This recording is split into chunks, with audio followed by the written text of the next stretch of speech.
All right, you did it. And this is also why Dr. Sean is awesome, because I just hit record. No silly questions. What are we talking about? How annoying is that, Sean? When you ask someone to come on your podcast and they're like, "What are the questions?" I'm like, "We'll find out." Yeah, I don't like getting questions in advance. Same. Because I like genuine conversation. When I get questions in advance, I feel like I need to prep answers to the questions because the host has the expectation that I'll have them. I'm like, just ask. If I don't know it well enough to say it, I don't know it well enough to talk about it. That's a great point. And by the way, Christian, this is going to be confusing for you, but I want to be really clear. Not all Jews are as good looking as Dr. Sean and I. This is an unusual group. It's true. You've got two very good looking Jews with the same haircut. Can you hear me, Christian? Because you should be laughing. That was funny. I feel like I'll be honest, my audio changed, so I had to switch. I just switched my audio output, so I missed your joke. I knew you missed the joke because I was going to say that was funny. Listen, that's where you need to start your stand-up routine.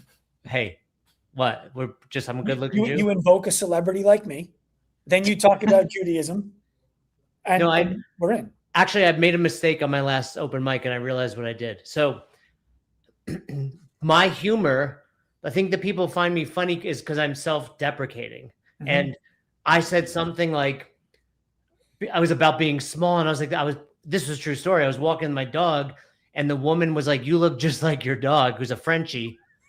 And I was like, she could tell I was like, and I mean, I get it, but she was like, "Oh, you're both jacked."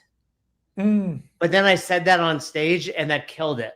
Right? You thought you were like, "Oh, that's a surprise line." Yeah, but no one wants to hear how jacked you are. Right. They want to hear how small you are and how it's hard for you to get laid. Right. They want the dog is taller and it breathes easier. Yeah. I'm just curious what kind of dog you got that looks like a 5'2" Jewish man. A Frenchie. It's a Frenchie. Like, we do weirdly look alike. Like, I get it. Like, but part of it is he's very muscular. Like, it's an unusual. I walk him, I feed him raw, like he's healthy, you know?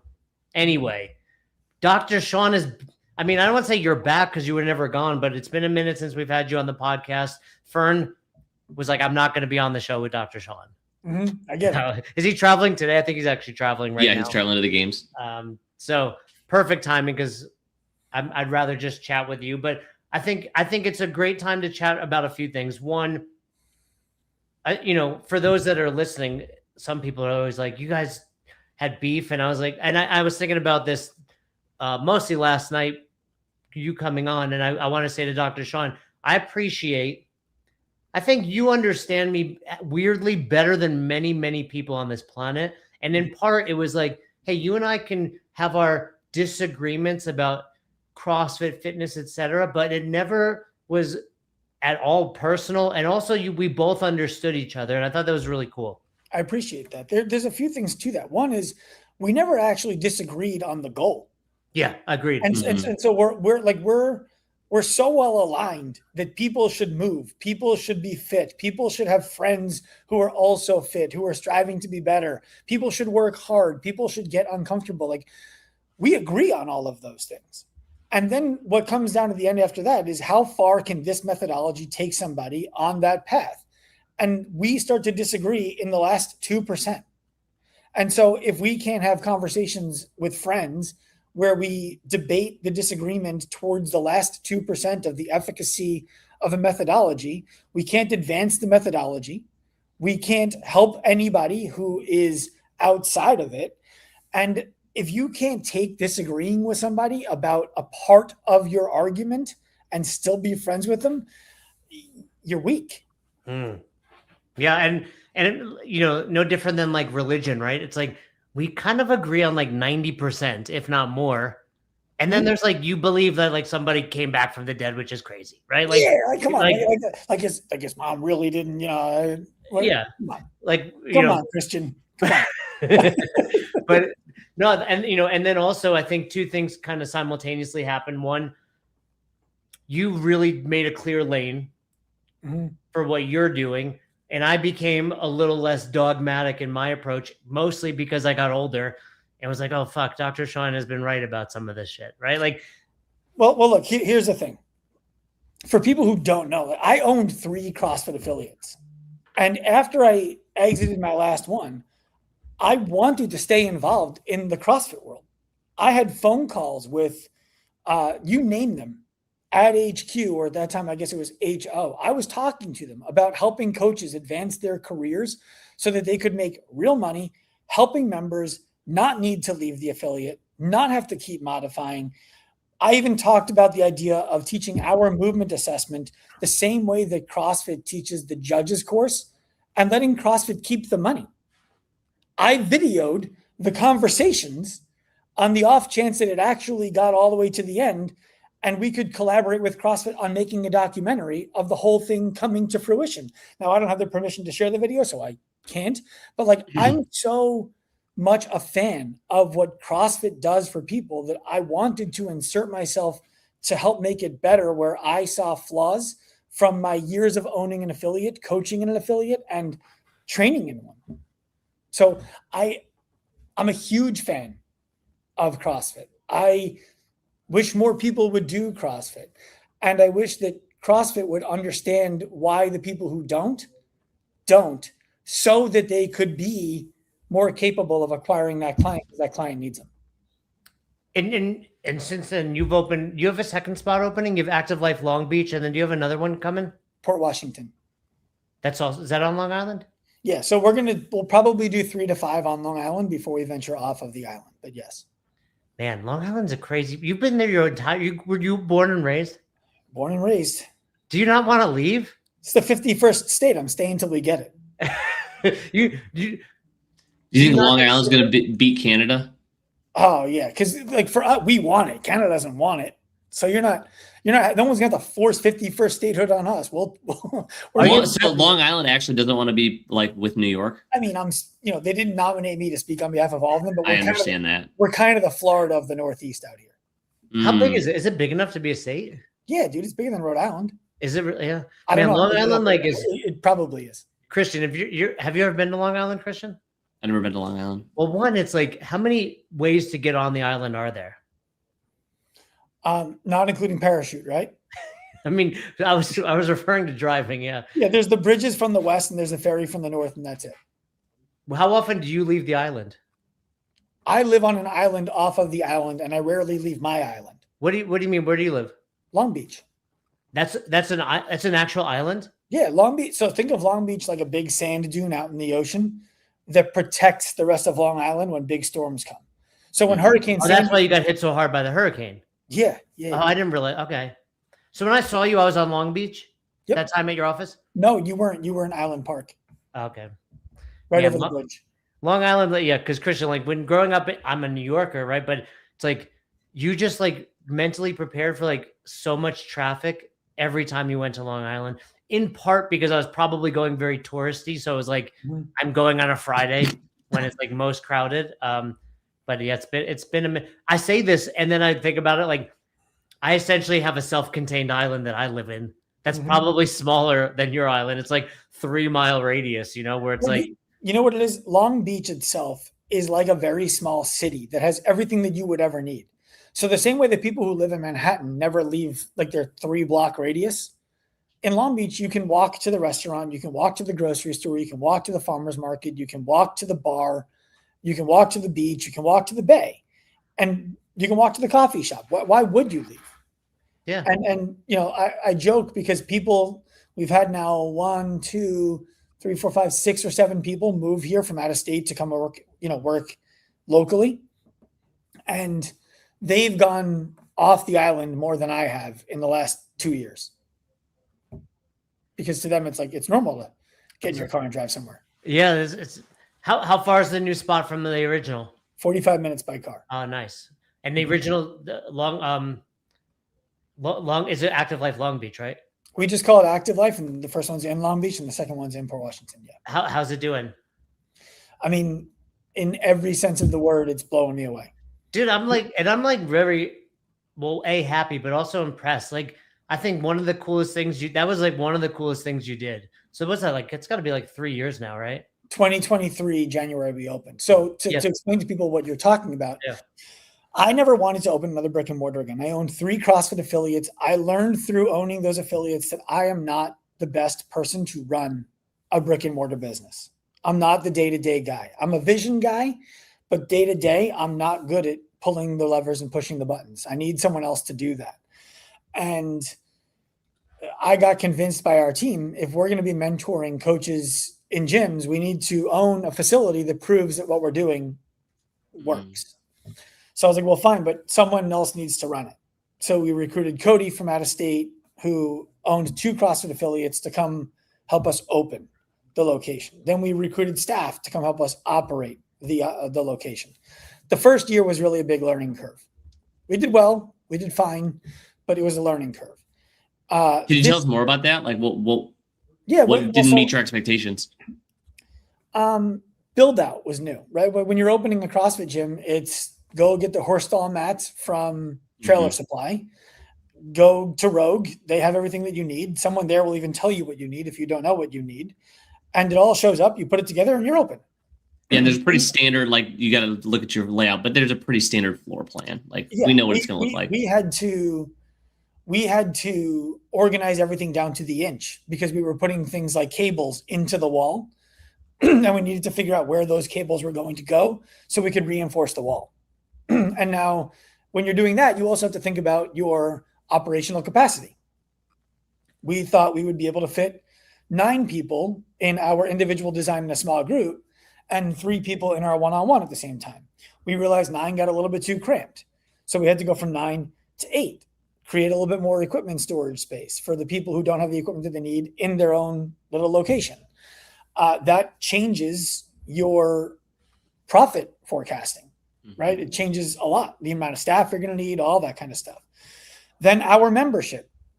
I got talked to we have a real estate consultant who's helping us pick locations now. And he told me Long Island is a great market for what we do. He could see 3 to 5 locations on Long Island being really successful. He said Long Beach, if he was helping us choose locations, would have been the 11th market. So you got a lot of room for success. Yeah. But this is where we opened. So now to give you some perspective, the second most expensive gym in Long Beach charges around $185 a month. We're talking like CrossFit style. They're not an affiliate anymore, but that's what they're charging. We're $834 a month. The second most expensive training session in town is about $90. And that's if you buy one, not if you buy a package of 12 or less like that. We're $150. And it doesn't matter how many you buy. We have a wait list. We're going to do significantly in excess of $1 million in 2026 with more than 25% profit on that. And by profit, I mean, I don't have a job in the business. And there's somebody else, Cody, who I described, who used to run that business, who now oversees the person who runs that business so that he could get location 2 up and running and put a team in there. So there are 2 people in between me and having to do anything with a client. And we're going to do over $1 million, profit 25% after all of that. We're using the funds from location 1 to build location 2 without having to go out and raise capital. Our staff who are in there make on average $100,000 a year. They don't have to get their own clients. It's our job to get their clients. It's their job to do a great job by the client when we get them so that we can produce a testimonial on the backside that gets us more clients. And I'm so proud of what the team has done there because it really has allowed me to focus on the stuff that I enjoy doing, which is talking to people like you, bringing more attention to the idea that there's a huge market of people who need this kind of support, who there isn't a model set up for. What do they get for 834? Individual design in a small group. And how often can they come in? As often as we tell them they should come in. So if you're like, hey, your programming is 4 days a week, I want to come in a 5th day, you literally would tell them no? Yeah. So we don't get that complaint. We don't get that ask. Right. Yeah. Like here's the difference. We are working with a very specific client. And the only reason we're doing it is because I was unsuccessful getting CrossFit to do it. That's the truth. So what would it have looked like in CrossFit? So I guess because and I'm going to give the audience a really important. I think this is me. This isn't Best Hour speaking. This is Jason Ackerman. I think affiliates should be learning from Dr. Sean, whatever that looks like. If you want to sign up for Active Life, it's a big program. But point being, I think more affiliates need trainers that are equipped to, I would say rehab, but that may or may not be the right word. Essentially, basically allow you to do the thing. Mm-hmm. And that could look like rehab if you're hurt. It could look like prehab to keep you healthy so you don't get hurt, right? So I think that's important. On that note, like Dr. Sean, I went through your Active Life Professional like back in I think it was 2020. The immersion course. Yeah, in the immersion course. It's 12 weeks long? Say that again? It was 12 weeks at the time? Yes. Yep. Yeah, so I went through the immersion, and that has like really helped to give us a huge leg up with other gyms in the area. And I've taken those things and taught them to my team. And while I don't, I'm not offering what I offered when I went to the immersion, where it was like I was a coach at the time, so I was doing a lot of one-on-ones, and so now I've taken that and applied it into our group class. And basically, what that's looked like is like teaching our coaches like how to get people moving pain-free, and then knowing like, hey, when do we defer out, and giving suggestions. And now we've had people who quit doing CrossFit that now do CrossFit at our gym. That people who like wouldn't have done it that are able to do it at our gym because we're like, hey, like we know how to like make this work for you. And if I don't think this is going to work for you, I'm not afraid to tell you like, hey, this is what you should do instead. Mm-hmm. Well, I appreciate that testimony. We took the immersion course that, for everyone to understand, it was a 12-week long education where we met once a week on Zoom, the same stuff that everybody else is doing now and saying it's new. And we killed that back in 2022. We spent $3 million of internal capital to build out what we call ALP. And ALP is the education we provide to coaches now, which is an education that takes the average coach 16 months to finish. And we provide them 24 months of support. And in those 16 months, the average coach sees their personal income go up by almost $1,000 before the end of the second month, by almost $2,000 by the end of the fourth month, and by $5,000 by the end of the first year. And we're talking about per month income. So now when you ask me what should it look like inside of a CrossFit gym, some money is going to the owner too, right? If the coach is making $5,000 extra per month, you bet your ass the owner is making an extra $3,000, $4,000 per month also. So there's room for everybody to get what they need. It's one of my favorite business principles. It's called Conscious Capitalism by John Mackey, the founder of Whole Foods. His principle is profit to the benefit of all of the shareholders, meaning the client gets something that's worth more than they paid for it. The person executing the service gets fair value for their time and their execution. And the owner of the business gets paid well for solving that problem for the client. The community gets better as a result of that service being offered within it. That's what I believe every CrossFit gym could be doing right now. And if we had struck a deal with CrossFit HQ back in the day, I believe that they would all be doing that right now. I'll tell you exactly what it would look like. You're running a class. There are 10 members in the class. How many of them are scaling? Like what's your estimation on how many members are scaling in the class?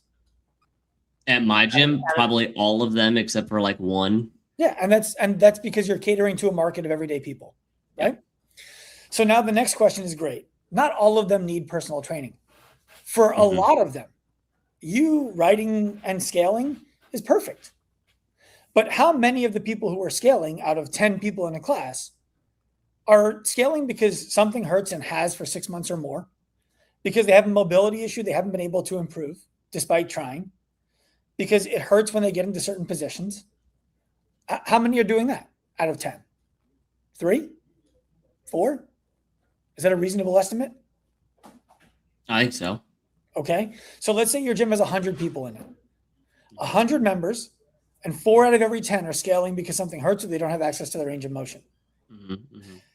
A good coach can ask that person, because just because that's what they're experiencing doesn't mean they want to buy one-on-one training either. Some of those people are totally fine with that.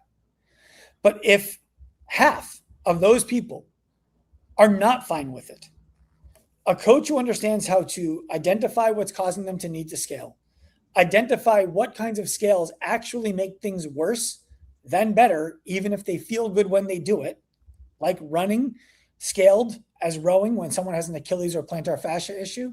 It's a great example of a bad scale that feels like a good one.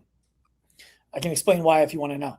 And then they can offer one-on-one training to those people if they want it. And if the people say, yes, I want it, what we find is that when we've worked with coaches in CrossFit gyms on doing this, they are the easiest positioned coach in the world to build financially freeing income, doing work that's fulfilling for them, working with clients who are already in the gym, that also profits for the gym owner, and everybody's happy. Mm-hmm. That I think there should be one of those in every single CrossFit affiliate in the world, if not 2 or 3.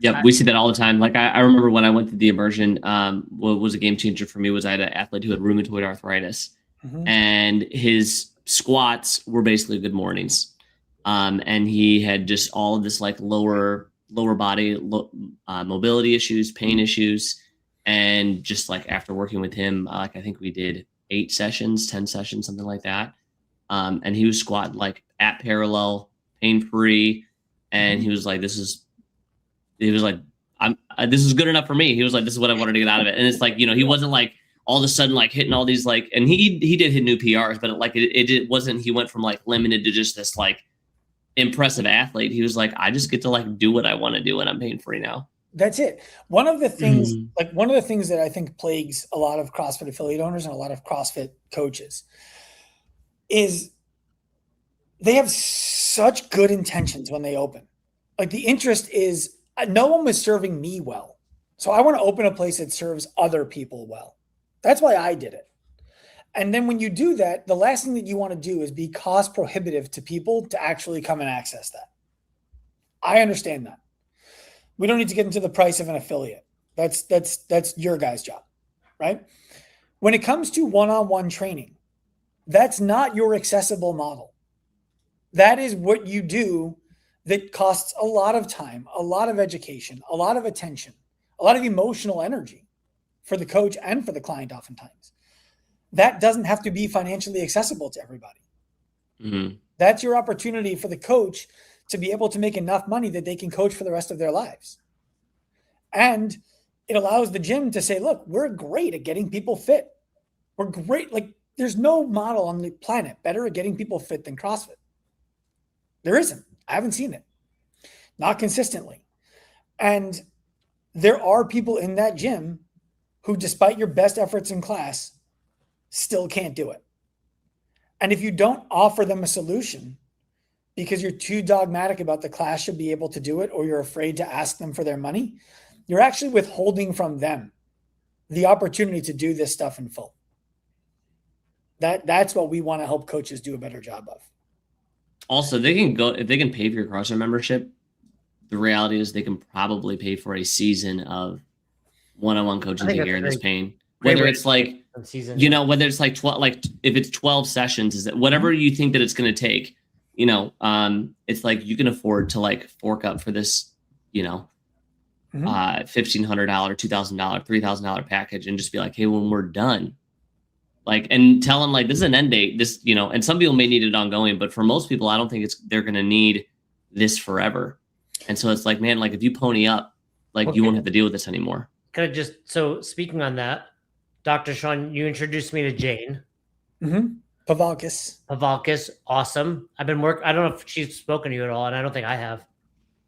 No one talks to me.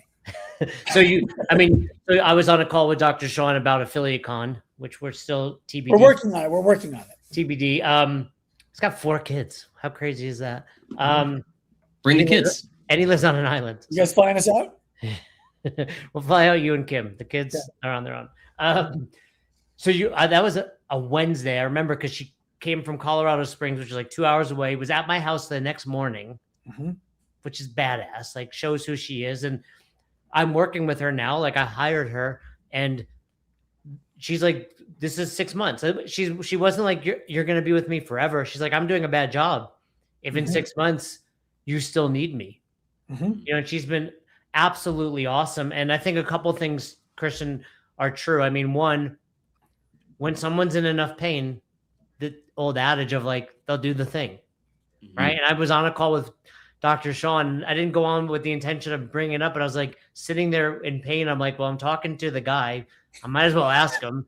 And he introduced me to Jane, and like, I'm not healed, but I'm 70% better. And some of it was almost immediate, right? It was like one banded hip distraction later. And I was like, and the point I was, making earlier, it's like, so now I'm 48. I'm the guy that needs some of this. Like, I beat myself up from, CrossFit, jiu-jitsu, all the things. Like I need, and what I joke around is like, and I know what I'm doing. 99.9% of members know less than me about everything physical, right? And it's like, and I couldn't figure it out. And also, even if I could, there's a very big difference between holding yourself accountable and Jane messaging me every day, holding me accountable. Like I'm doing, part of the reason I'm feeling better is because I'm doing things I know I should be doing more often, because I know I need to tell Jane I'm doing them. That's it. Yeah, and you paid money to do it, so you got paid money. You're right? not gonna waste your money. Yeah, she was like, you're very good at communicating. I'm like, well, I just paid you a lot of money, and more importantly, I don't want to be in pain. So why wouldn't I communicate with you? Jane went through our education. She was an obvious standout. We recruited her to come work here in Long Beach.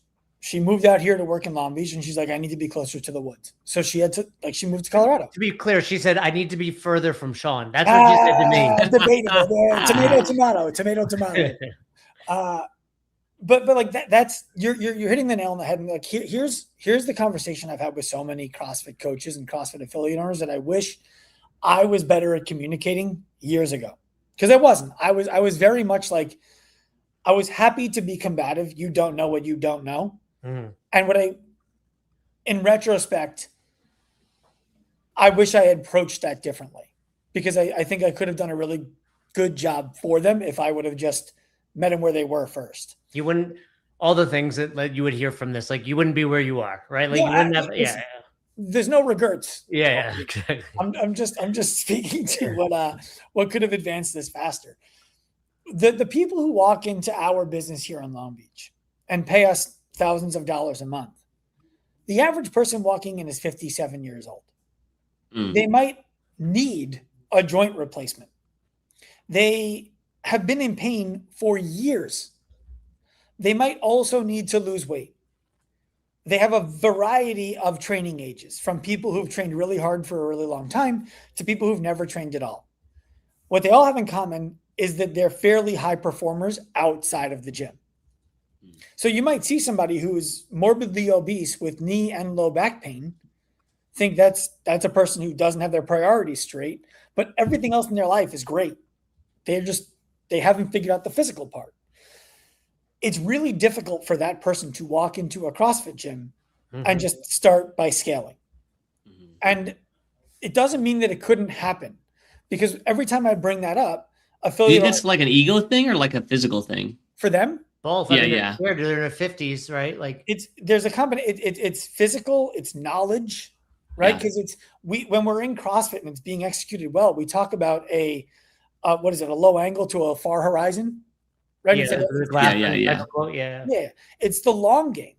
But when you walk into the gym on the first day, you don't understand the different. Like everyone's running 3 rounds of 400 meters, doing 15 pull-ups, and doing 20 wall balls, and you're like, so what am I supposed to do? That's a really, sorry to interrupt, but that's a really good point that I think gets lost. Like, and maybe it doesn't, but I think it does. Like, this is the low, I think he says like a low trajectory to a distant horizon or something, but it's we forget that. It's like, because everybody that joins, what they're really telling you is, I want to look better in less than 90 days, more often than not, right?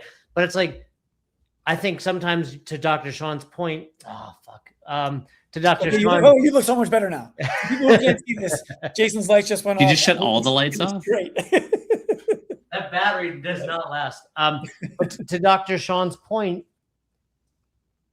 they're older, right? They need more time. Like it's like for the average 50-year-old, this may be their first exposure to fitness. We have to quantify in years, if not decades. Yes. And look, for that person, scaling that workout properly might mean 5 rounds of a 200-meter walk. Yeah. Like we're not doing the wall balls. Meanwhile, grandmas are going to be lapping you.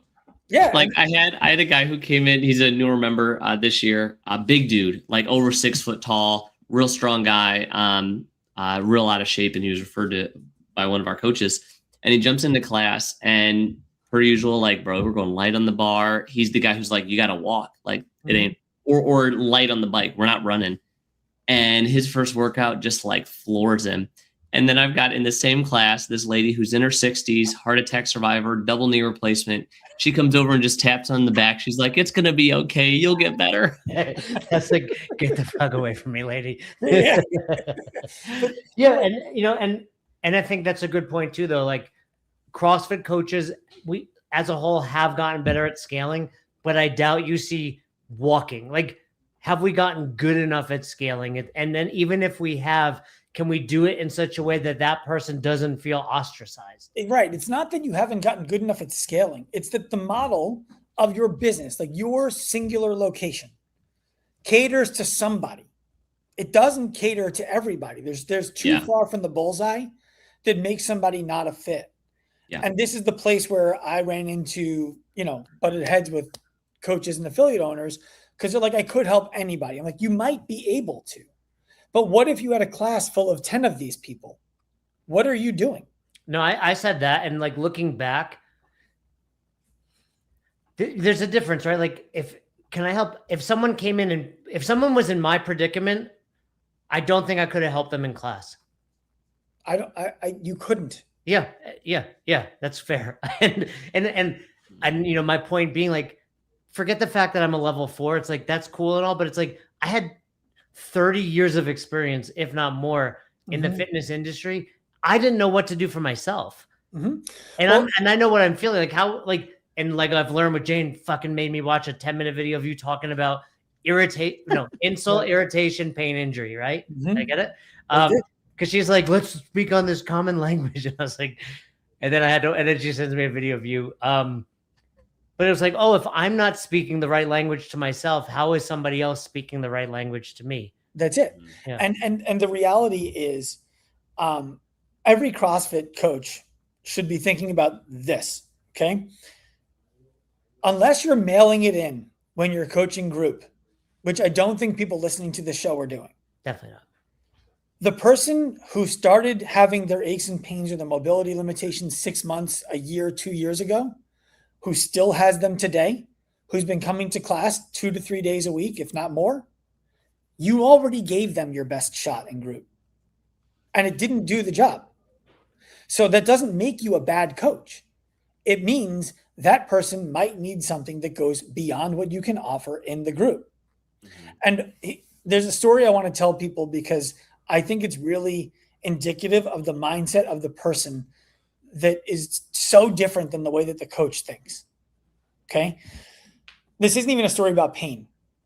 So just you can add that to pain. You can add that to the idea that people have anxiety when they see a workout that includes a movement that causes them aches and pains, that they feel stupid for scaling again. You can add to that the anxiety of feeling ostracized when they're rowing again while everybody else is running. You can add the I can't do pull-ups, so I'm still doing ring rows embarrassment to all of this. And the way that they feel before they show up, while they're in class, when you're telling them after class, no, you're doing great. Like, those people are struggling internally. Not all of them, but some. But I want to share a very specific story with you because it taught me a lot.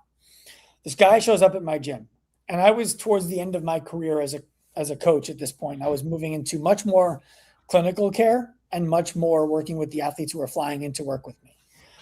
This guy shows up and he goes, I want to buy training sessions from you. I said, I don't really sell training sessions anymore. And this is 10 years ago now.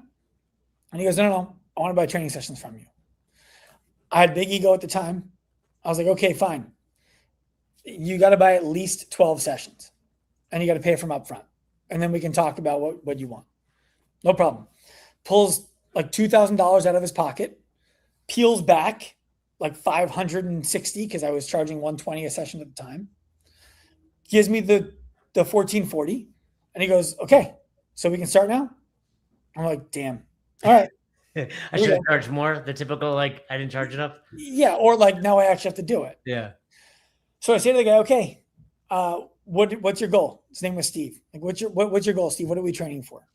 And he goes, I want to be able to climb a rope. This is a guy who's looks pretty athletic, looks healthy. So I'm like, oh, all right, well, that's going to be quick. 4 minutes later, the guy was up and down the rope. 4 minutes. I'm like, okay, I feel terrible, dude. I shouldn't have let you pay me up front for all of that. Like, we hit the goal. Here's your money back. And he's like, no. Keep the money. I said, what do you mean? We trained for 4 minutes. He goes, I wasn't buying the time. I was buying the ability to get up and down the rope. And you gave me that. So I'm happy. This is a fair price. I said, you have to explain this to me. Like, you're melting my mind right now. He says, all right, I run Spartan races every year with my friends. And when we get to the ropes, I can't climb them. So I do my 30 burpees and I run to the next station. And then in the parking lot at the end of the race, my friends make fun of me for another year going by where I can't climb the rope. He's like, no, I don't mind being made fun of for not being able to climb the rope by my friends. But this year, my son is coming with my wife. My son is 6 years old. I'm a superhero to my son right now. And my son doesn't think there's anything I can't do. If he finds out after the race that all of his dad's friends could climb a rope, but his dad couldn't, that's gone. So I paid you $1,440 to be a superhero to my son for 1 more year. I was like, holy shit, we're not done.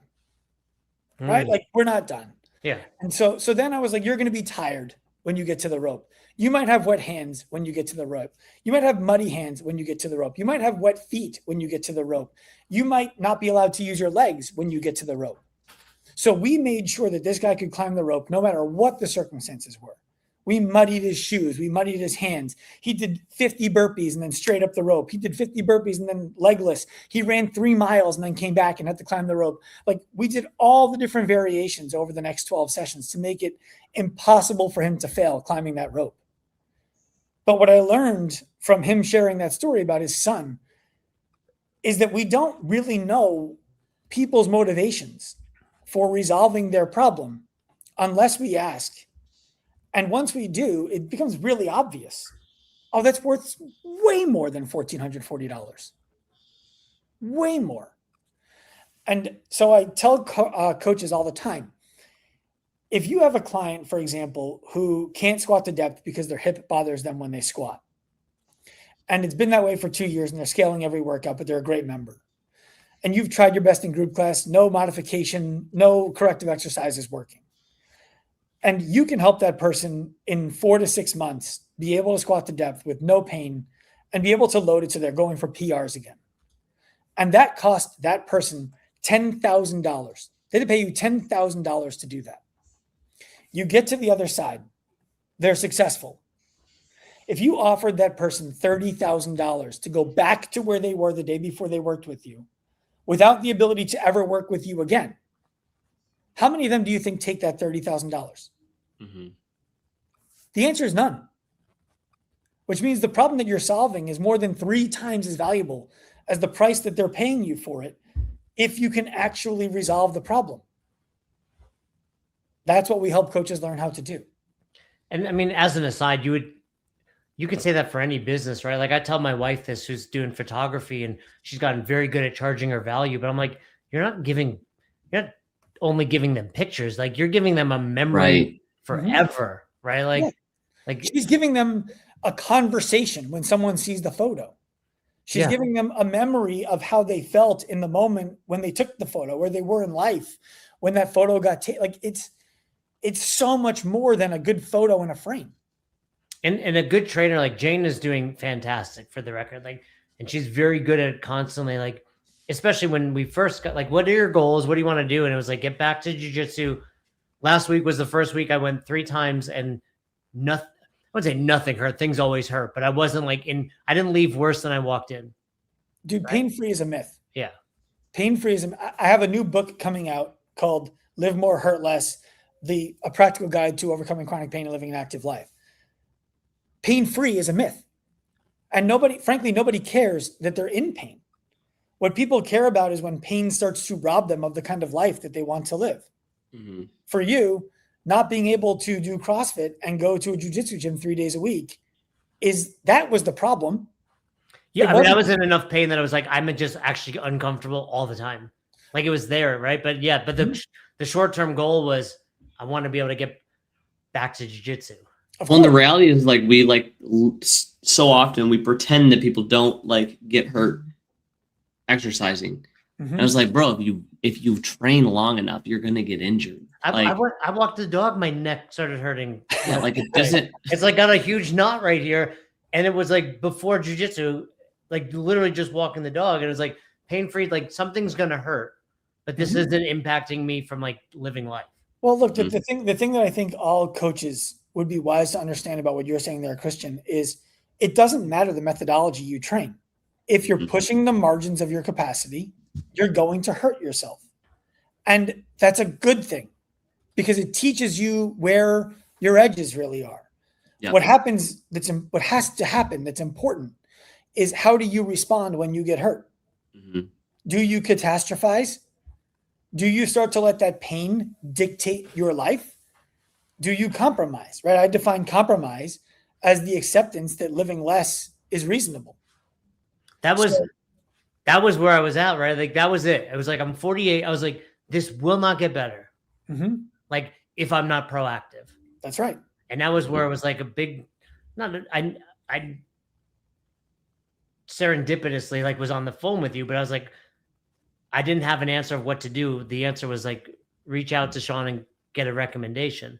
But it was like, oh, like I'm only going to get worse. Like I was like, do I stop jiu-jitsu? Do I go to different days where we're not rolling as hard? Like I was compromising, like you said. And then, I mean, joking aside, like that video, it was important because as my back has gotten better, other things like now my ass has this crazy pain, and it's not pain based on you. It's like it's an irritation in the morning, right? It's like across my butt cheeks in the morning. So many jokes.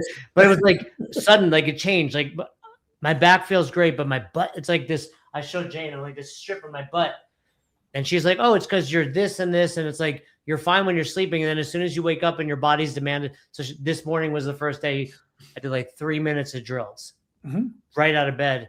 And it was a little better. Like it wasn't perfect, but it was like cool. Like, again, having that confidence, like, oh, like this will get better is a big game changer. Cause you're like, you don't catastrophize it. You're like, okay, I have someone who I can send a video to. She'll tell me what to do. And it helps. And I think every member of your gym would appreciate that. 100%. And ultimately you won't need those drills in the morning either. Right. For sure. I'm not sure I've shared this story with you before. Maybe I have, but part of my biggest frustration personally was I was going through something that I help other people resolve, which was excruciating chronic pain. I kipped up doing a handstand push-up. I felt my neck pop. I felt pain right down my shoulders immediately. I'm like, oh, I know what that is. And I figured it's going to go away in, 6 to 10 weeks. Cervical disc herniation or bulge of some sort. This is temporary. It'll be gone. 7 years later, it wasn't gone. And one day I'm walking home from a block party and my daughter, who was 5 at the time, she asked if she could sit on my shoulders to walk home from this block party that was like 3 blocks away from my house. And I told her no. And I didn't sleep that whole night, not because I was in pain, but because I was like, it's been 7 years, dude. People get on airplanes and fly to you for help with this. When are you going to do something about this? Are you going to be the dad who starts saying all the things that you tell people aren't true? When you get to be my age, the body just doesn't recover the way it used to anymore. Are your kids going to grow up thinking my dad's strong and capable, or my kid's going to grow up thinking my dad's got a bad neck? And so you can't do it for yourself. At least I couldn't. I hired one of our staff members to help me. And 6 months later, I was back to everything I wanted from life. I carry all of my kids on my shoulders, still to this day. I train jiu-jitsu. I work out as hard as I want. And there's no compromise allowed. Compromise is the disease because it feels reasonable. Yeah, I think everyone gets to that point. That's like, you hear that all the time. Well, I'm at this age, and like, that's how you like in jiu-jitsu. I love it. I love it. It's hard to know if I'm getting any better because the guys I'm training with were already doing it before I was doing it. Yeah. And they're better than me. And so they just find new ways to strangle me. You'll get a new guy. You'll eventually, someone new will walk in. I'm waiting for that new guy to walk in. Right now, the only guy who's about my size is training longer than me, more autistic than me, and he's better than me. How consistently are you training? Tuesdays and Thursdays at 6 a.m. And have you gotten any stripes or anything yet? One stripe, but come on, that's a participation trophy. That's a membership retention. That's a tactic. There's something to that for sure in the jiu-jitsu, because that was it. Like, I've always told myself, I was like, you're gonna get a black belt one day. Like, it's not about getting it, but it's like the journey to get it. And this was the first time I was like, that may not happen. That was like where I was at. I was like, that I like went through this whole tendon injury, got better, and then went back and blew up. Well, I think it's a perfect example of how hard it is to walk into a new modality and take it slow. Right? Like I've played sports my whole life. I've been an entrepreneur my whole life. What that means is I'm used to getting my ass kicked. I'm used to losing. I'm used to feeling like I don't know what I'm doing. I'm used to being embarrassed. Like I'm impervious to that kind of stuff now. And when I walk into the jiu-jitsu gym, I'm still like, hope I win something today. I can't imagine having no athletic experience before and being like, I'm going to go in there, and then someone 50 pounds heavier than me is laying on my chest while they're wrenching on my neck and my arm is in between their legs. I can't move. I have too much ego to tap out just because I can't breathe. Like, don't tap to pressure, Dr. Right, exactly. No tapping to pressure. I trash talk to pressure. I always tell the women there, I'm like, you guys are the like craziest. Yes. Because it's like how uncomfortable this is for men, not just like the physicality of it, but it's like we're gross on top of that. It's like you're sweaty. We're probably touching you in places we shouldn't if this weren't jiu-jitsu, right? Like you're touching me in places you shouldn't, like, right? Like it just naturally happens. And it's like, and you're becoming a badass. Like we have a girl, like, and she owns a Boulder CrossFit, Monique, and she is like, no joke, like that. I'm not saying this to bust your balls. Like I would bet all my money on her against you, right? If she's got the skill that I don't have, she should win. Yeah, she's just a monster. Like I would bet on her against me most of the time, right? And she's a blue belt, but it just shows like, I think that's why like wrestling and jiu-jitsu is such an amazing sport. It just, gives you resiliency in life. Well, I also think there's an interesting model there for the CrossFit gym to think about. And I know people have tried to do it, but the idea of like when I walk in, if I'm rolling with someone who's a blue belt, a purple belt, a brown belt, a black belt, my expectation is I'm going to learn something from this person. Like I'm going to learn something from the way that this person is able to maneuver my body that I don't want them to maneuver it. And I'm going to ask them afterwards, how'd you do that? And they're probably going to tell me. When I roll with a white belt, I'm like, maybe I'll learn that, but I need to learn something from myself here too. In a CrossFit gym, you walk in, you don't know where you are on the hierarchy. And you don't know who's the black belt in that gym. And how do you, like, what questions do you even ask that person? And it's just, I think that there's something there for gyms, but it's not, I haven't thought a ton on that. I mean, one of the things that we teach in Affiliate U is like having ambassadors. And so that's one of the things that we've done at my gym is like knowing like, hey, this is somebody who's been here a while that knows what they're doing. And, I'm also very clear as like, hey, you're not a coach. Right. And there are things that like, there's things that you can share and help out with. Where I went on that would be, imagine on the whiteboard, you have like 3 years, 1 year, 6 months. Like, so you're not putting their names like for the 5 a.m. class based on RX or scale, but simply time. Because you could be a scaled athlete, but if you've been here 5 years, you've learned a lot. You've learned how to scale well. Like, I think you can learn more from a long-standing scaled athlete if you're going to need to scale. yeah, Because it's not about the technique. It's not about how to get stronger. It's about how do you need to think when you're showing up to the gym so that you have a great workout and get to come back tomorrow. because the level method tried it, and you've used level method, right, Christian? Yeah. Yep. Right. I've coached that for And a I while. think they I have don't the- use it anymore. But it's one of those things where, like, I in 2008, this guy comes into the gym and he's RXing Fran in 2 minutes. It's like, you're not going to be able to teach someone anything because you were already a black belt on day one, right? It's like, and it'd be like jiu-jitsu, like you may be 3 months in, but you did judo and wrestling. You were Division I wrestler, like you're different. Yep. Right. So yeah, that's a really good point. But it's cool. I think it's really cool that anyone start. I mean, I know I'm doing improv and like you're doing jiu-jitsu. I think as a whole, like cool to just do new things as you get older. You know what I think would be really good for CrossFit coaches and CrossFit owners? Going, like, one of the most valuable things that I've done to understand the psyche of the person who's not in the gym is set up on the boardwalk. I see you doing that. I watch those all the time, man. I like those videos. Yeah. Thank you. I let people ask me questions about fitness and aches and pains. And I like it when people like just push back. yeah. I like when you get crapped on. It's funny. It's great. There was one guy in Manhattan. I thought I was about to get stabbed. I was ready to get out of it. That one was good. That was where you had to like, I felt like you had to like bribe a cop. No, that was the same shoot, but it wasn't the same clip. Yeah. But like, you learn so much about how people think. Yeah. Like if a CrossFit affiliate owner or coach set up a table and said, ask me about fitness, right? Or what do you do for fitness? And if they just started asking people, why don't you do CrossFit? What they would learn is the perception that the public has, not even about CrossFit, but about themselves. And so then what starts to happen is you realize the new person who comes in, who wasn't an athlete before, who didn't train before, like that's the bravest person in your gym. It really, yeah.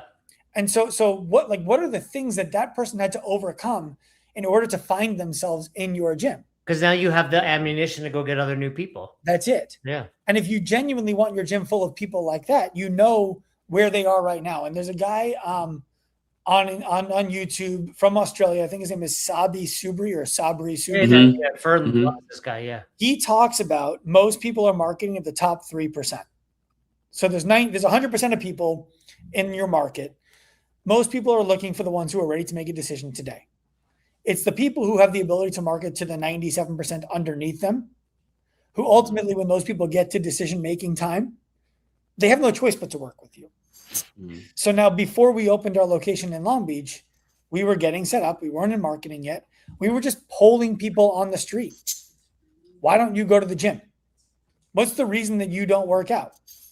And the things that they told me were things I never would have thought of. Like, never would have thought of them, because these are things that never occurred to me. Things like, by the way, I never know where I'm supposed to be, and I'm always afraid I'm in someone else's way. Well, that's why your gym, I assume you're going to say, has the paths and the lights. And correct. All the, yeah. But so there's that, right? There's, I don't like the way that it smells. So okay. Didn't you create a scent? Yeah, we crafted a scent. And it's poop, right? It's a poop scent? It's a poop scent, yeah. So there's that, right? Then what comes after that? Okay, well, I don't know how to use the machines, and they're intimidating. We don't have machines, right? When I walk into a group gym, like a CrossFit gym, I feel like I'm on display.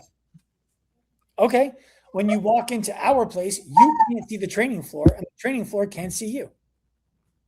You can't even see the training floor until you get all the way down the hallway and have seen only the personal training sessions. So before you see the training floor, you've seen people working with other people one-on-one. Mm-hmm. And our early marketing that got us off the ground was about that stuff. That's a great, I think, I've honestly never considered it, but I think affiliates should do that. I don't know the laws and regulations. Like, you've clearly had some run-ins, but it's like, just go set up a table, put a little tablecloth out there with a sign. Like, I know what I'm talking about. Why don't you go to, And Mhm. I'm like seeing like that's also like your FAQ page, right? Like that's also 100%. shit. It's the tracking. It's also like, hey, you don't here. What's different about Active Light? Well, we smell great. Mhm. We know exactly where to be. You're not gonna like that's really good advice. Well, Yeah. and here's the difference. What happens when someone actually shows up? When I used to give people, and listen, I'm not projecting onto everybody else that this is how they do it. Okay. When I used to give tours of my CrossFit gym, it was those are the barbells. Let's go feel them. You feel how that like that's not intimidating anymore, right? Grab this 10-pound plate. See, it's not as heavy as you think it is. Everything I could do to reduce the intimidation, I would do. But at the end of the day, I was just telling them we're good. You can see that we're good, right? And this is how we do it. And you'll get great at it over time. What I do now is I speak to, I don't do anything, but what our team does now is they speak to, we know that these are the things that make you uncomfortable, and here's what we've done for it without ever having to say that. Yeah, you're not saying this is why this should be intimidating. You're just not. No, it's just not Yeah, intimidating. yeah. So like when you think about the way we thought about design and flow of the space was opening a new iPhone box. Mm-hmm. You don't realize that they put millions of dollars into how that feels when you do it, but they did, right? And it just feels good. That's why It's people. very easy. You peel off the sticker, your phone turns on, Mhm. English or Hebrew. That's There it. you go, right? That's right. So we got all of that ideation from the public. Simplicity. I mean, really, it's simple, Yes. right? Like, I'm guessing the things that are intimidating are the complexities. Where it's like, if this is simple, that's where you walk in, you follow the light, Mhm. right? Like, That's it. yeah, And like the person who isn't already in your world, who you want to introduce to your world, the person who you see at Thanksgiving, at the holidays, when you go to like community events in town, who keeps complaining about their health and fitness, and you're like, please just come, let me help you. I can help you. That person needs to know that you understand them better than they understand themselves before they're going to come, because they need to know that you've thought of all of the things that they struggle with and come up with a solution for them. The only way that you can do that is if you talk to an unreasonable number of people about the reasons why not. And instead of thinking of them as excuses that you're trying to talk them out of, just asking the next question. Just understand so deeply their inner dialogue. I mean, that's a Chuck Carswell thing from, ask one more question. I mean, that's just a Mhm. good human nature Mhm. way to to be the most interesting person. You should be the most interested. I took my daughter on a walk the other day. She struggles a little bit with scarcity and wanting to be liked and seen.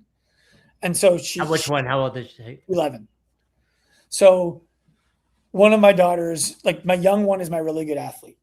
And so What are the ages of the four again? I got 11, 9, 7, and 2. My wife and I joke, I love all of my kids. I love all of my kids. But we like when we watch our 7-year-old play sports, we're like, we earned this. Yeah, We went through 11 and 9 first. yeah. We dealt with two non-athletic kids. Yeah, we earned this. Like she wrestles, she carves through people. Like it's fun to watch her. Now that I know, I can like picture them because I can't really. They all look the same. Mhm. They're like. She Yeah. scored a goal in lacrosse when the weather was terrible. After I told her, like, she's like, "This weather is so bad, I want to go home." I grabbed her by the shirt. I'm like, "We love this weather. Like, winners love this weather." Pastuches, we love winter. I'm like, you know why we love this weather? She's like, "Why do we love this weather?" I'm like, "Because everybody else hates it. Yeah. So you're going to be comfortable and everyone else is uncomfortable, and you're going to score." So she gets the ball, she scores, she jogs back down the sideline, she runs right over to me, she points and she goes, "We love this weather." Yeah. Like that's That's my cool. third, That's right? cool. So my first one day, like, just thinks because she's older and she's done things more, like she's just going to be better at them than the young one. So she challenged her to a race, thinking she was going to embarrass her. Big The mistake. young one wiped her, right? And then talked trash. And so the older one has this like wanting to be cool. So putting someone else down to be cool is her thing right now with her Mm. sisters. It's like her origin story right now. Yeah. So Yeah. I took her on a walk the other night and I was like, "Do you know who the coolest person in any room is?" She's like, "Who?" I'm like, "It's the person who makes everybody else in the room look like the coolest person in the room. Mhm. That's the coolest one. Nobody cares how cool you actually are. All they want is to be cool. So if you can make everybody else around you look cool, it's like Scottie Pippen, right? Yeah, just like Scottie Pippen. Well, I mean, it's like he's considered one of the greatest, but I mean, yes, he had Jordan by his side, but he was like not afraid to be like, here's the ball. Until he retired. Now he tells people he's the best player of all time. But no, and then, you know, I think the same was with improv for me. It was like the owner of the studio was like, hey, he started like, I can tell where he was going. He's like, I got a question and I know it's different. I was like, I looked at him. I was like, this is the same as a gym. Mm-hmm. And he was like, how'd you know? I was like, because you're about to ask me like a business question. But it was the same thing. It's like, we all think we showed up for improv, and it was like, we showed up, and that's what he doesn't know. Mm-hmm. Right. Because he's the coach and he's like the groundlings and all the things. And I was like, I came here because I would just wanted moments to be funny. And I learned like how to be a better listener and how to set other people up for the joke, not myself. And, you know, how to just be quiet, even when you think you have a great joke, but you think that person like, so it's the same as a gym, even where it's like, what's stopping you from going on stage? Oh, it's all, well, cool. It's 100%. And a story I told him was like, I left one of the improvs and I was like beating myself up over a dumb joke. And I was like, and then in my mind, I was like, oh, what were the other bad jokes? And I couldn't think of any. And I was like, oh, no one cares about mine. Right. No, 100%. Yeah. You know, so it was great. It's interesting to learn, like be inquisitive, ask questions, and you're going to be a better coach. Yeah. And there's, it's hard. And once you get it, it's hard to go back. Mm-hmm. And the hard I'm talking about is like, but how does that get me a client? It might not today. It might not today, but it's going to help you keep the clients who are in your gym. And the next, like, you're going to have 100 conversations and one of them might turn into a client. And so it's not about how do I get a client today? Because now, again, you're making it about you. Yeah. But if you just go out to be genuinely curious, the way you talk is going to change. The way you listen is going to change. Your ability to be attractive to the right prospect is going to change, all because you went out with everything in mind except getting a client.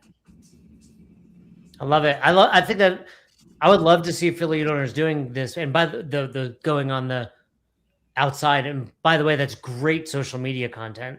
Mm-hmm. I mean, maybe that's what we do at Affiliate U at Affiliate Con. Well, you're going to be there. So try to get first of all, I mean, and I want to say this, like, just to give you, to show, like, we all see the improvement, not improvement is the right word, but the help you're doing for the community. It's like, Fern, last year, I was like, can I bring Dr. Sean? He was like, next year. And then it's next year. And I was like, I was like, next year, but he was totally open to it, like totally cool. He obviously knows you're going to be on the show. He would have been here, but he's flying. Mm-hmm. So it's been great. I do want you there. And I mean, Khalipa's going to be there, black belt. I genuinely want. I know you're going to Europe and all the things. Listen, here's the thing. I'll tell your audience right now. I want to be everywhere that you guys are. I want to create a relationship where Active Life is helping Affiliate U help the coaches so that the gyms make more money, the coaches make more money, and the members get results they couldn't otherwise get. I want to be entrenched. Like, I want people to think about you. I want them to think about us. If they're in the CrossFit world and they think about us, I want them to think about you. It's hard to get everywhere that I want to be because I have 4 kids at home I want to spend time with. No, it's great. I have a wife I want to spend time with. The week before, I'm in London for Coaches Congress. The week before that, I have 60 people in town here, clients and staff, and I still might come. Like, I love it. No, we want to. I mean, and I told you, like, selfishly, I want to see you there. But how did you meet Kim? My wife? Yeah, I was peak ego. I was right at the cliff front of Dunning-Kruger for how attractive I was. This was last week you met her? Yeah. At college, senior year of college. And I had just come off of like the first ever, what I would genuinely call a womanizing spree in my life. Right. First And and my only. grandma, First and only. person only, my grandma pulls me aside and she's like, I don't like the way that you're treating the women in your life. Your grandma noticed? Did you live near your grandma? Like my grandma would have never. No, but she would ask about girlfriends and it was this one this week and this one this week and this one this week. And she noticed and she was offended by it. And she told me. So I was like, all right, I'll stop. I don't want to offend grandma anymore. I'll stop.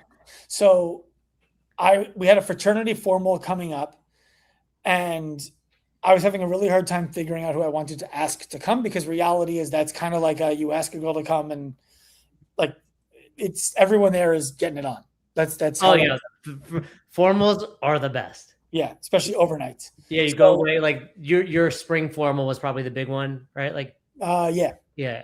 So long story short, I was telling a friend of mine this, and we went to get lunch at her sorority house, and she's like, "You got to meet my friend." I'm like, "Okay." This girl, Kimberly, comes walking on, and she did not tell her to come down. She comes downstairs in an oversized t-shirt, what I now call a crusty Kim, which means the makeup from last night was still on her face, running off in the wrong positions.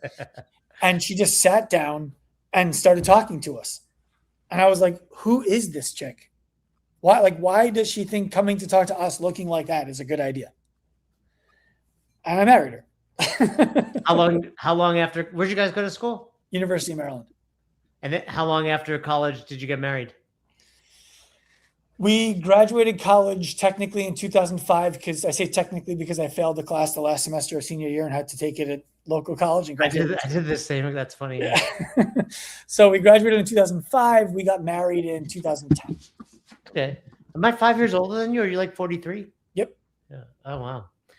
Now this is, by the way, watching this, you have such big ears. I cannot wait for you to get cauliflower ear. Yeah. My nickname growing up was Ears. and the fastest, I think the only thing right now that could genuinely, unless you're like threatening real harm, that could genuinely have me turn around and shoot a double and mean it, is if you flick my ears from behind. I don't know if you have big ears or a small head. Both. Okay. I've been gifted with both.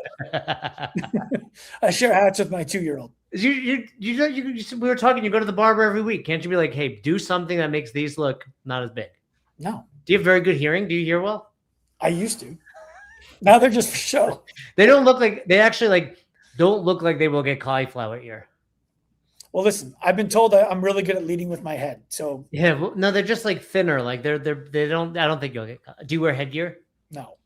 Well, come on. Good. I do want to. No, this is. I'm excited. I do want to. Wait, for people who don't know, headgear is like the gloves in a CrossFit gym. Yeah, I'd say like once in a while, like if your ears like when it's like in the middle of cauliflower, like to keep training, you kind of have to. Yeah, that's different. Those are gymnastics wraps. Yeah, exactly.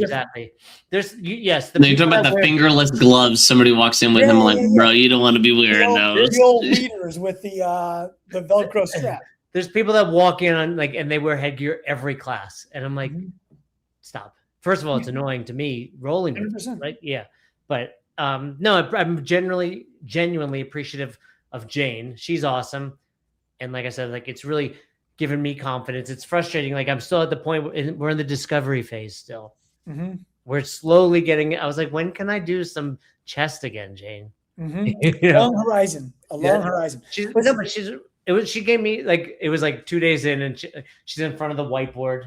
She has like a whiteboard. She's like, this is 0 to 2. This is 2 to 10. This is 10 to, and I'm like, it's working and she's great. So there's a lot of psychology.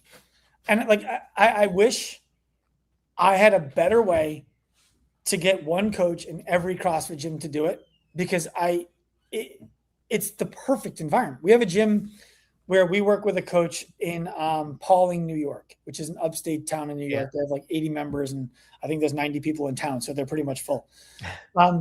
And he's got one coach on his staff who went through ALP. And this guy's he's doing real money, really helping people, attracting people to the gym to the point that the gym owner was like, you got anybody else? Like, you got anyone else that we could recruit? I'm like, dude, I need to recruit. If we get someone to recruit, I'm recruiting them, hire another coach and put them through the education. And he's trying to find CrossFit coaches who want to work for him, who will go through our education.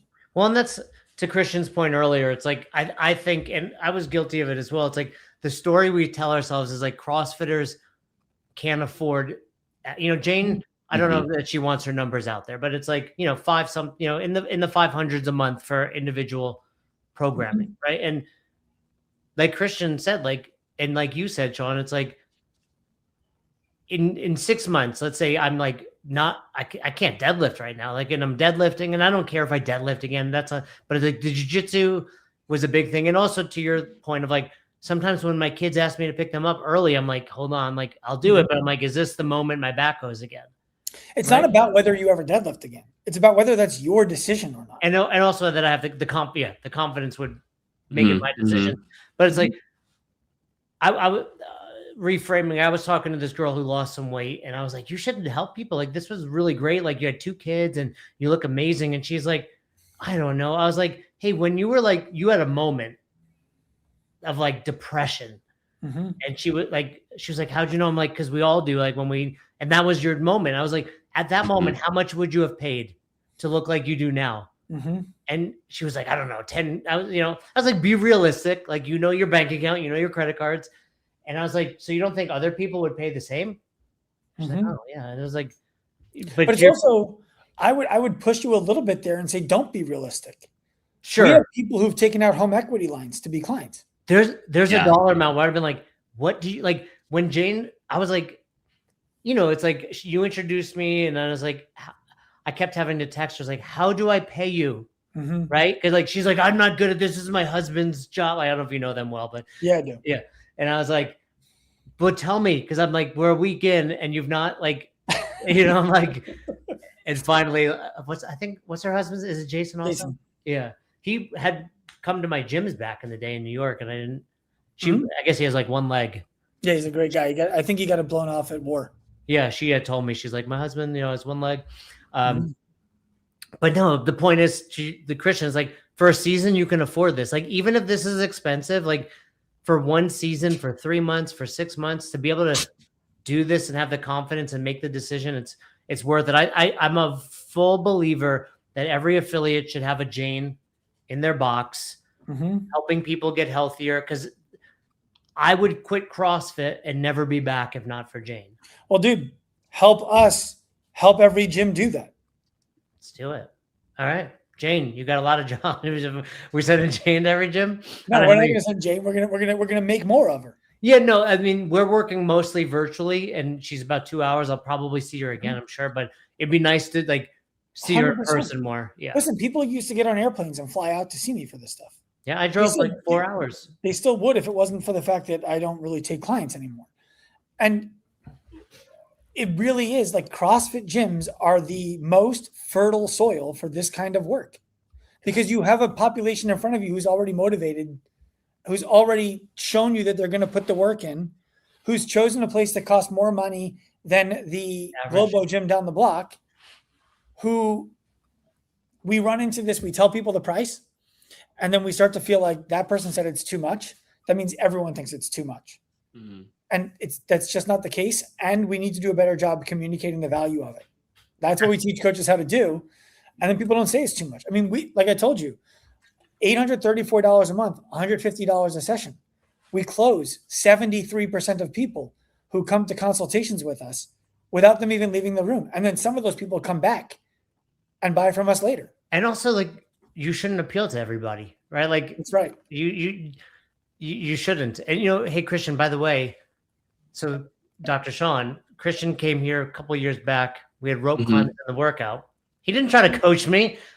I was embarrassed because my kids are going to see me and you just made fun of me, Christian. You were uncoachable. It's a long way up, Christian. For Jason, it's a long way up for Jason. I hate rope climbs. I never need a rope climb ever again. Yeah. But no, I was just stunned that a level 4 didn't know how to do or coach rope climbs. I'm a coach. I'm not an athlete. I would love to give the coaches listening to this a really simple mental sequence to go through so that they can start to wrap their minds around what it would be like to help these people. Do it. Just picture one of the people who is scaling every day because something hurts or they don't have the range of motion, who you know would like to fix it, right? Picture that person. Ask yourself, how does that person feel every day that they come to the gym and they have to scale? Like, really say it. So Jane can't squat because her hip bothers her when she does it, so she has to scale. Every day that she comes to the gym, she feels like she should be able to do this. Everyone else in the gym can do it. It's hindering her fitness, and she's embarrassed that she hasn't figured it out yet, right? That's probably real. Now, how does that affect Jane's relationships with other people? Well, maybe Jane gets anxiety when she has to come in for that day. And so now she's a little bit shorter with her kids. Maybe she's a little bit less patient at work. Maybe she's going to go buy food because she doesn't feel like spending the mental energy on cooking food. Okay, these are all very reasonable things. They're all possible. If you could help Jane, how would you know that you could do it? Well, let's say that you said, I would know I could help Jane because I've helped other people like Jane in the past. I have extensive education that helped me learn how to do it. So I know how to troubleshoot it and think critically. I have a group of people I can go to if I'm not sure what to do who will help me do this. So what percent positive are you? You can help Jane. I'm 100% sure I could help Jane. Even if it's not to squat to depth, but it's how she thinks about her ability to squat to depth. Okay. How would her life change if she could do it? Well, then she would, all of the things. Write that down about one person. Try writing that down about a second person. And every day before you go to work, read that. And I am positive that after a week, you won't be able to look at the people in your gym who you wrote about and not offer them help, regardless of what it needs to cost. Yeah, I would piggyback two things off that. One, I would say, like, as an owner, with the exception of, like, you need to know that you have the confidence to help them, which is take active life. But, like, sit down with Jane and be like, hey, let's grab coffee and ask her those questions, because you'll find those out rather than, right? Like, would that be like the next level? Like, I'm thinking it, but now Jane's actually telling me, right? Well, one of the things that we teach to coaches who are in our program, and I've talked about it probably on your podcast before, is the 6 questions to ask somebody to make sure that they actually want this. Remind me, what are the 6? Is that true? So you're finding out, is this actually a problem for you? Yes. How long has this been a problem for you? This many years. Okay. What have you tried to resolve it? This, and this. Why didn't those things work? These reasons. Is this a priority for you right now? Or is it okay? And whenever it happens, it happens.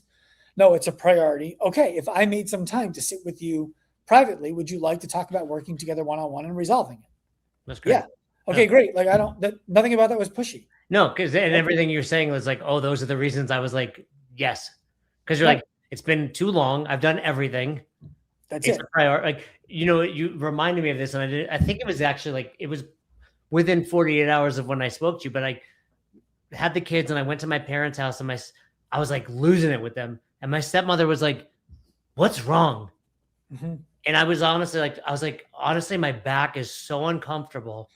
That was it. Like, that was the moment. I was like, oh, this is like impacting my ability to parent.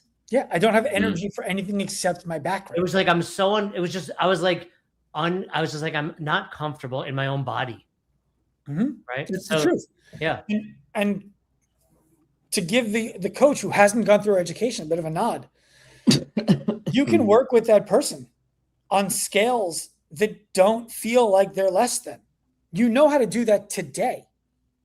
And if you don't offer it to somebody who really needs it, you're putting your own thoughts about money in front of their ability to feel differently every day that they walk into the gym. That's it. If I had no idea what Jane charged, like, and again, like, I'm like, I live in the world. I know it's probably more than 0 and less than 2,000. Like, but and I was like, how much? Right? Like, no discount. Like, just charge me. And but it was like, cool. Like, if she would have said, whatever. Yeah, she gave you a number lower than I told her to charge. And I'm not talking about to charge you. I'm talking about, like, we teach the coaches what to charge. And she, like, most of them don't go all the way to what we tell them because they're afraid people will. You think I know she charged you less. But not because it's me, just because she charges less. Which one makes you feel better? No, I don't think she charged me less because it was me. Like, No, I she think, didn't. yeah. She didn't. It's because and I wouldn't have wanted that for the record. I was like, no, I know. Yeah. Listen. There's a few things about you and your company that I admire and respect, especially. One of them is that you're not just teaching your clients how to run a better business. You're helping them understand how they need to be able to think so that they can own that business once they've built it, which is totally different. You can teach all of the tactics in the world, but if we're not having conversations about the psychology of why this tactic is hard for you to execute, then you're not going to be able to execute it properly, and you're not going to get the results of it. I know firsthand and secondhand that you guys work on that psychology. I admire that. Most companies don't. The whole mindset part of the curriculum, yeah. The second thing is you recognize that the coach who's able to build themselves a business within the business is an asset to the business, not a liability. The owner doesn't need to get rich off of the coach who has spent their time, money, and energy learning what it takes to build a business inside of the business. The owner should still get paid. For sure. But the owner doesn't need to create an environment where they set the prices. The coach can only get a certain percentage that's less than half. And now all of a sudden, the coach can't justify doing the work necessary to build that business. So the owner doesn't profit, and ultimately the coach leaves because they're burnt out. I remember years ago, something that stuck with me from you was these owners that are dictating the price or percentage. And you're like, well, can I charge more as the trainer? We'll keep the percentages, but I want to make it so it's like I'm now confident in my charge, in what have the ability to charge. But it's like, let them charge more. I think most of the time this goes wrong. It's on there are times that the coach is a little underhanded.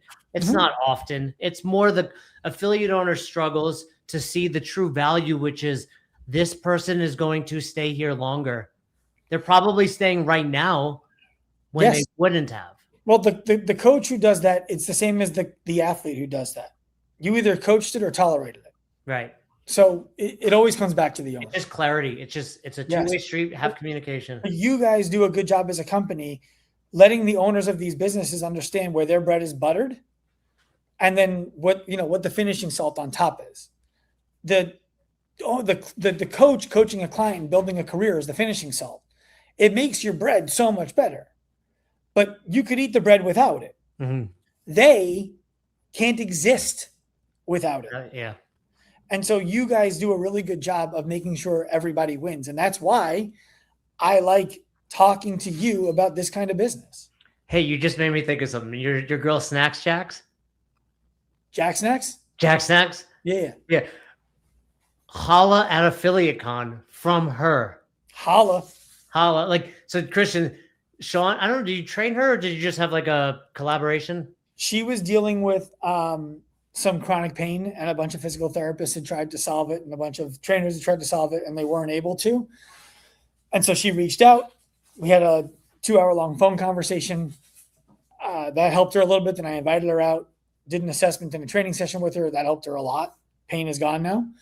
And so we become fast friends. Well, Christian, she's on the internet. She's a Jew. She's a Jew, but she's like a world-class baker. Yeah, pastry. She makes like babka and challah and stuff. Like she makes like Jewish dishes. Yeah. But we should invite her to Affiliate Con and let her put some challah out because we do a morning worship for the non-Jews. Okay. But we should do Shabbat dinner. We did a Shabbat dinner like last year. Sarah, do you know Sarah Murphy from Asbury Park, New Jersey? She's awesome. Very Jewish name though. Yes. And then I'll give you his Jewish name, Ellie Zeitlin. Yeah, well, there you got one. You know him from Coney Island. But I mean, and Max Isaac, you know Max? That name sounds familiar. But those were all the Jews. I could name the four of us. But we did like a little dinner you would be invited if you. Thank you. I appreciate that. And Jack Snacks can provide the babka. There you go. But let me be respectful of everyone's time. When's the book come out? September 8th, Live More, Hurt Less It's is like you have the date and everything. Oh yeah, Is this in pre-sale. self-published or you? It's self-published. So I've debated going back and forth with myself on, do I just do like public reads of all of the reasons why publishers said no to me and point out how different they all were? But No, I don't think I'm going to do it. Yeah. But it's self-published. I put my heart. That would be a good campaign to sell it, to be honest. It might be. Yeah. So I'm thinking about it. It's a 2-year-long project for me. A guy who, like, if it's not done by lunch, it's too slow. And I spent 2 years on this thing. I put my heart into it. I put my soul into it. I genuinely believe every coach should read it. Every person, I really feel like, should read this book because it helps them understand what pain actually is, how to live with it, how to live in spite of it, how to take compromise and just throw it out of your vocabulary and live a fulfilling, active life. We're sending it to every single one of our clients and every single one of the coaches who we educate. Well, we'll work. Well, first of all, I'm sensing book signing at AffiliateCon. Come get your book. Dr. Sean signing it. Take a picture. Listen, here's the deal. Everyone needs to know this. I want to come to AffiliateCon. Yeah, but I need reasons that are strong enough for me to be able to go to my wife, who's not holding me back. Not holding me back. I want to be able to go to my wife and say, like, we're going, you can come, bring the kids. It's worth it. These people in this audience want to learn what we have to teach at Active Life. They want the book. If I know that that's real, it's real. I mean, like, it's literally real. This is you're gonna be in a room full of your ideal client, bro. You know. I always try to be honest with everyone. It's like, I can't force people to give you money, but it is your ideal demographic. I mean, yeah, I know. Like I told you, if I had everybody's attention at the same time, we'll work. It's like I said, give us a year. Mm-hmm. We got Dr. Mike Israetel. You know him? I've never met him, but I know. Actually, I think I just that. Oh, I don't think that was out there. But from RP, he's one of the keynotes. But no, I hear you, because all the time people will be like, "Come do this," and I'm like, everything is an ask for the wife and family, right? So when someone's like, "Come fishing with me," I'm like, "No, never," because I don't like fishing, and now I can't do jiu-jitsu. Right. Listen, the difficult thing for me, I've been to events where there are breakout rooms on the side and a keynote stage.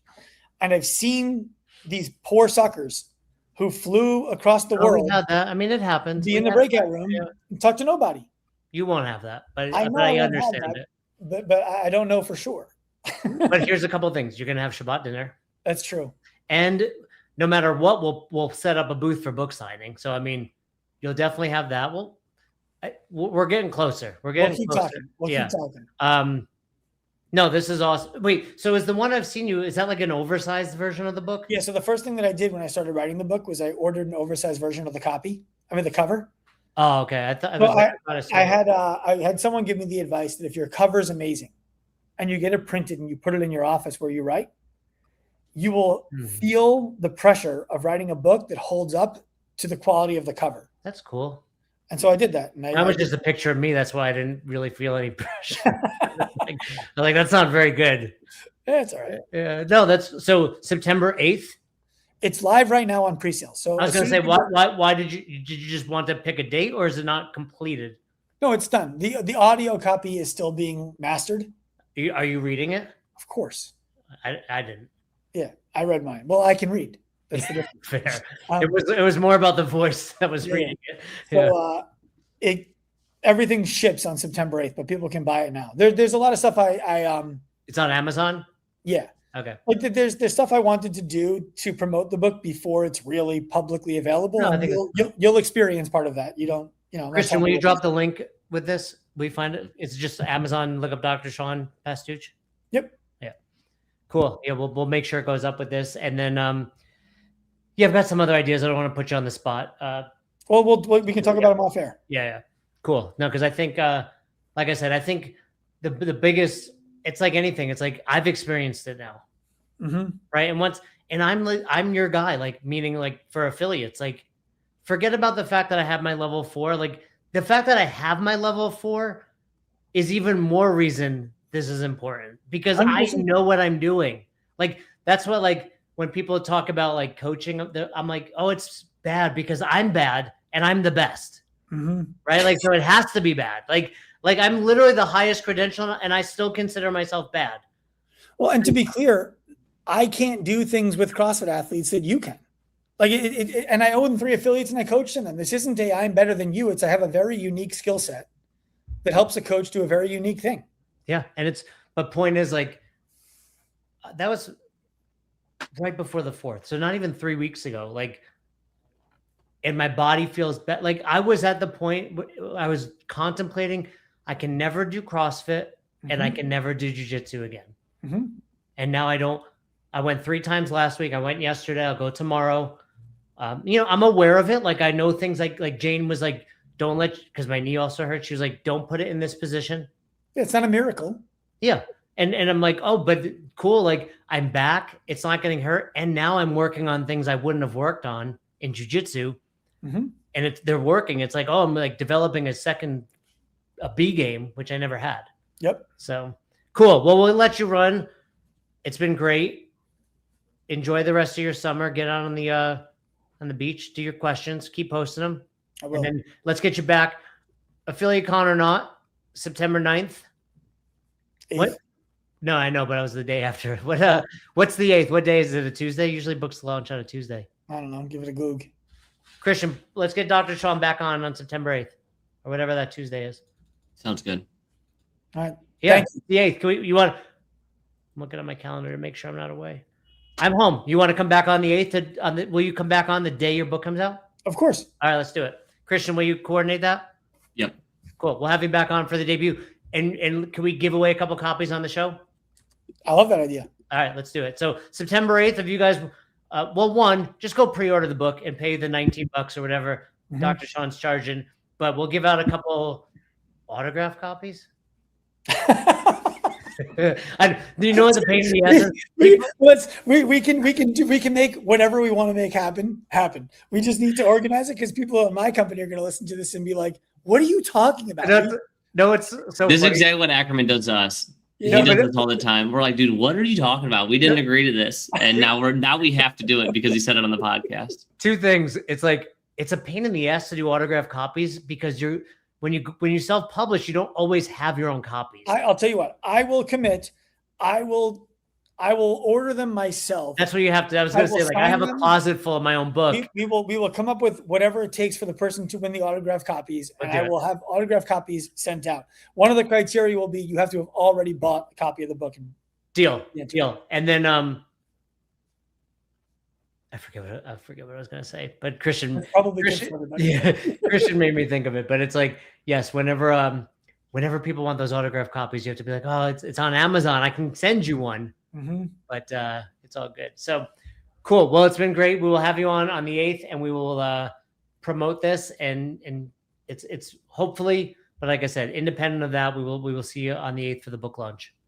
Thank you. All right. Take it out, Christian. Thanks for checking out this episode of the Best Hour of Their Day podcast.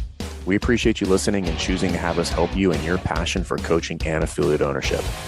You can find more episodes just like this on all podcast platforms. If you're interested in learning more, you can reach out to us on any social media platforms, or you can visit www.besthouroftheirday.com to book a call. If you found this episode helpful for you, please share it so that we can help other coaches and affiliate owners to help build a bigger and stronger CrossFit community. Thanks for listening.